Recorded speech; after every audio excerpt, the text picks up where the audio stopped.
Halo teman, selamat datang di channel yang satu ini. Hehehe, Eits, channel ini adalah berisi cerita tentang alur Donghua yang keren. Penasaran? Yuk segera langsung markiden, mari kita dengar. Tapi sebelum itu, jangan lupa like dan subscribe-nya ya. Beetlejuice to Heaven.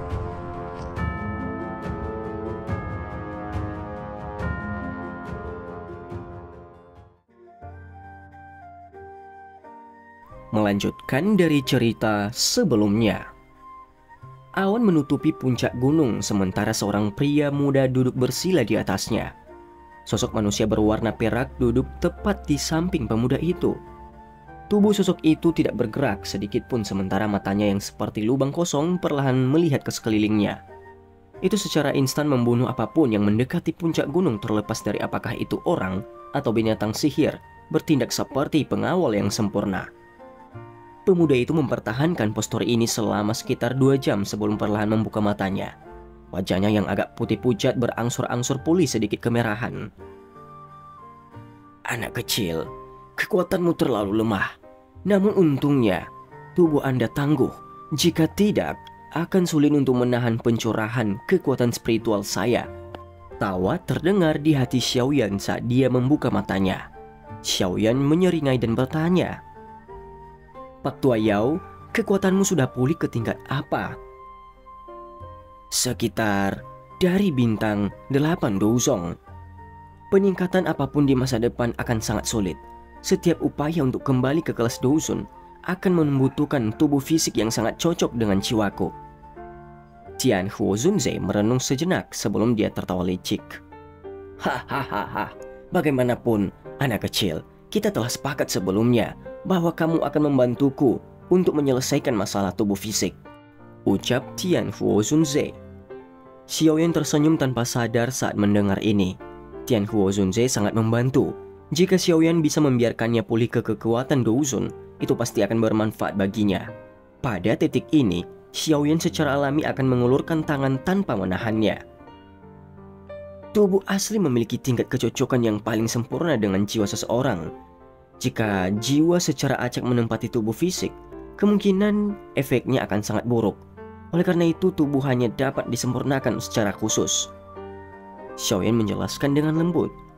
Yao Lao pernah mengatakan kepada Xiaoyan bagaimana metode untuk memperbaiki tubuh.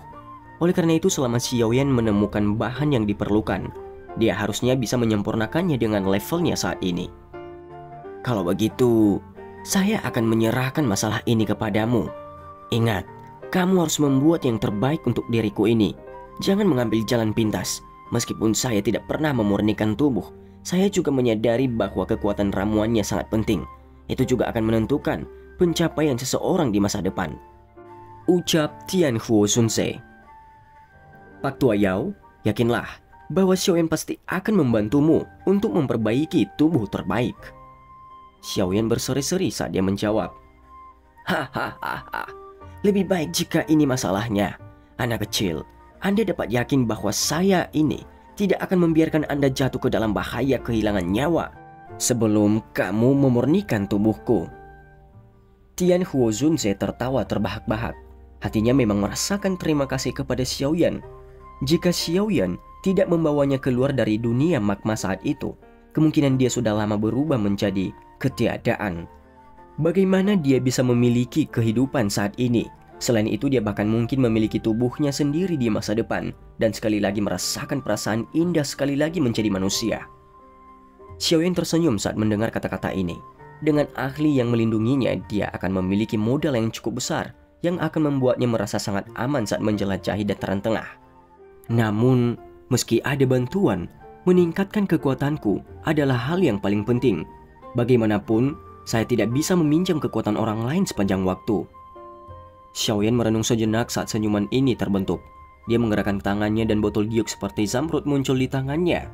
Ada pil obat seukuran mata naga. Segera aroma yang tidak biasa tersebar, menarik perhatian semua orang. Pil obat ini secara alami adalah pil Huang Perkasa. Selain itu, ini adalah pil kualitas terbaik di antara pil Huang Perkasa yang telah disempurnakan oleh Xiaoyan. Dia tidak membawanya keluar untuk dilelang. Sebaliknya dia menyimpannya sebagai persiapan untuk digunakan sendiri. Sekarang, secara kebetulan bisa berguna. Penggunaan pil Huang Perkasa mampu membuat seorang elit Do Huang meningkatkan kekuatannya dengan 1 atau bahkan 2 bintang. Namun, ini juga bergantung pada keberuntungan seseorang. Sesuatu seperti kekuatan seseorang bahkan tidak meningkat setelah mengonsumsi pil Huang Perkasa telah terjadi sebelumnya.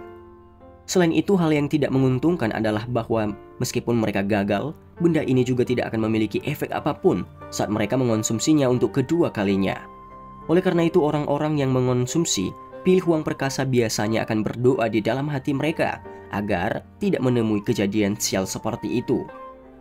Pil obat perlahan berguling di tangan Xiaoyan. Sesaat kemudian dia dengan lembut menghembuskan nafas, melebarkan mulutnya, dan dengan cepat memasukkan pil obat ke dalam mulutnya. Mengikuti lonjakan jumlah besar kekuatan obat murni, sudut mulut Xiaoyan juga bergerak.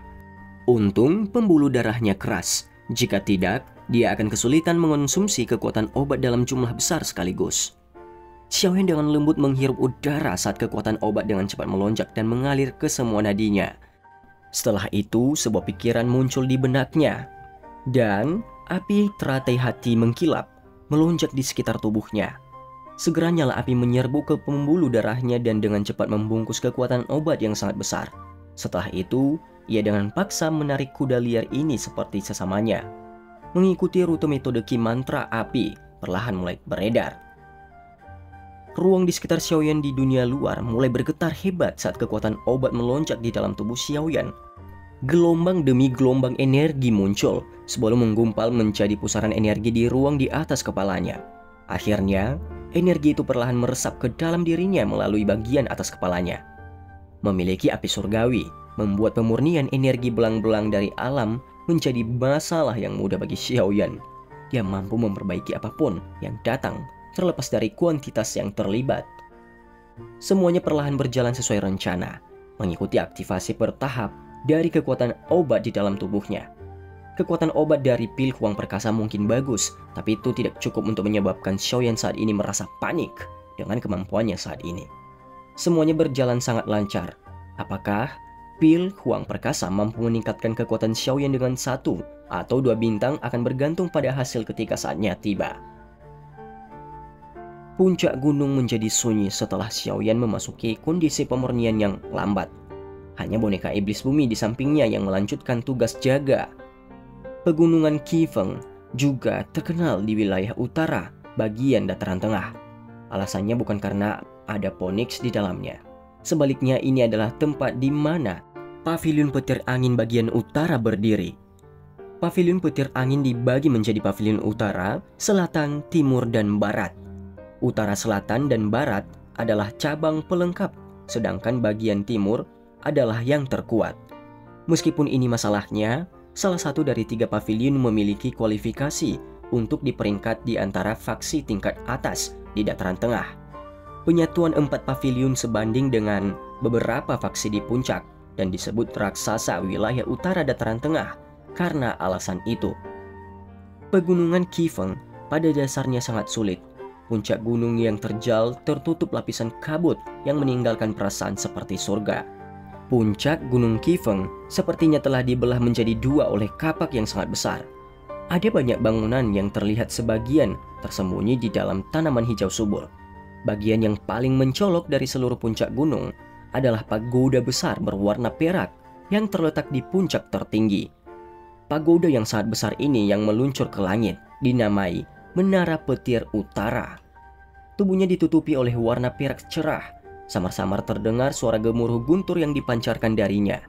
Ini adalah tempat latihan suci Pavilion Utara Petir Angin. Hanya orang-orang yang paling berprestasi yang bisa mendapatkan kualifikasi untuk masuk dan berlatih di sana. Di tingkat tertinggi Menara Petir Utara adalah aula yang luas. Saat ini sejumlah orang sedang duduk di dalamnya. Gelombang demi gelombang kekuatan agung merasuki ruangan, menyebabkan para penjaga yang berdiri di luar aula gemetar ketakutan. Tablet petir spiritual Tetua Yun telah rusak. Kursi pemimpin berwarna perak terletak di tengah aula. Kilatan petir samar bergerak di sepanjang kursi, menyebar ke segala arah. Sosok berpakaian perak bersandar di sandaran kursi, sementara mata peraknya perlahan menyapu orang-orang di bawahnya. Akhirnya, suara samar bergema di seluruh aula. Suaranya tidak terlalu keras, tetapi memiliki tekanan yang kuat. Tidak ada yang berani meremehkannya. 3 lelaki tua dengan pakaian berbeda di aula langsung bereaksi ketika mereka mendengar kata-kata itu. Mereka memiliki gagasan yang jelas tentang apa itu tablet petir spiritual. Seutas jejak spiritual mereka disimpan di dalamnya. Jika suatu hari mereka akan mati secara tidak beruntung, tablet petir spiritual ini juga akan hancur. Jika ini masalahnya, maka Chen Yun... Sebenarnya, ada seseorang yang berani menyerang seseorang dari pavilion petir angin bagian utara di wilayah dataran tengah bagian utara ini. Jangan bilang kalau itu adalah seseorang dari pavilion 10.000 pedang. Seorang pria tua berpakaian hitam dengan 2 alis panjang berwarna perak berbicara dengan cara yang serius. Untuk sementara kita tidak tahu siapa itu. Kali ini, Tetua Yun telah menemani Hong Chen ke kota Tianbei, bukan?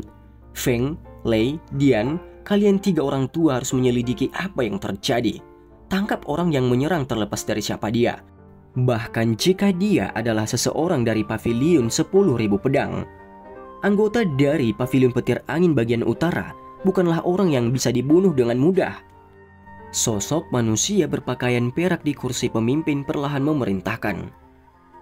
Ketiga lelaki tua itu langsung berdiri dan menjawab dengan hormat. Setelah itu mereka berubah menjadi sosok cahaya yang bergegas pergi sebelum menghilang dengan cepat.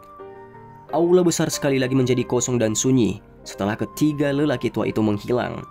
Sesaat kemudian sosok manusia di kursi pemimpin perlahan berdiri. Dia dengan lembut melambaikan lengan bajunya dan gemuruh guntur bergema di aula. Ini benar-benar langkah berani menyentuh orang-orang dari pavilion petir angin di tempat ini. Aku mungkin akan ditertawakan oleh kedua orang tua itu jika aku tidak menemukanmu, ucap orang tua itu. Dan cerita pun bersambung. Terima kasih telah mendengarkan Mimin sampai akhir ya. Dan jangan lupa nantikan cerita selanjutnya.